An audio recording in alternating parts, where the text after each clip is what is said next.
All right, as you wake up this morning, U.S. stock futures, they're mixed after a second straight day of losses in major tech stocks. Yesterday, the Nasdaq closed more than 2% down. Micron largely drove that plunge. The memory chip giant shares fell 13% yesterday.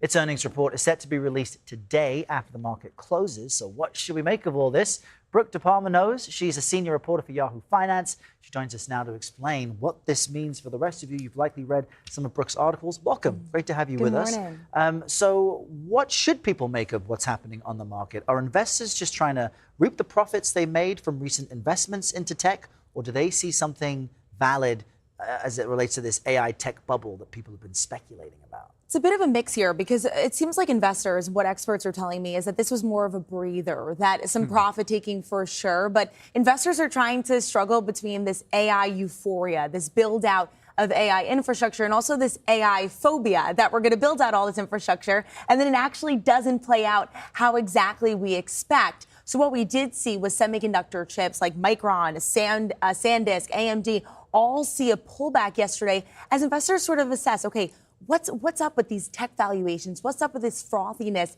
in the market? And does this AI build out actually lead to more productivity? JP Morgan now expecting $5.5 trillion in CapEx spending around this AI infrastructure build out by 2030. So a lot of money flowing into this for sure. Yeah, I think it was last week when you had SpaceX's IPO, lots of regular or non-investors decide to jump in. Its stock price is now below, I think, where it opened. So talk to us about the fundamentals. Micron, as you mentioned, its earnings report is out today.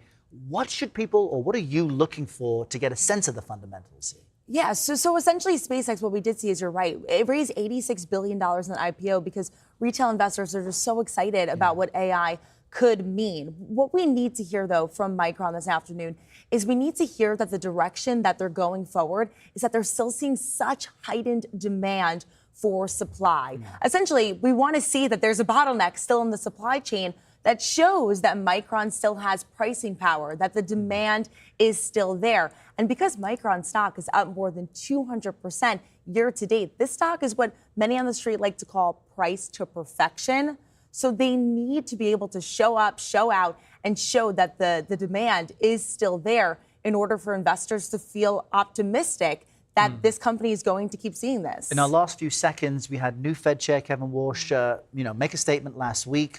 What does his prediction mean for the regular viewer out here? So his prediction essentially shows that the Fed could raise rates by the end of the year. And he came across more hawkish. Many expected him to be more dovish. Hawkish means he'll raise rates. Dovish means he'll lower rates. And because he gave a hawkish tone, that could mean that we could see higher rates later on this year. That could flow through to higher mortgage rates. That could mean you could pay more for your credit card debt, also car loans and so on. And so keep an eye on that. Bank of America now expecting 3 rate hikes. Deutsche Bank expecting 2 rate hikes, and many on the street expecting at least 1. So this could mean that it could get more expensive to borrow. All right. Brooke, thank you so much. Great to have you with us today.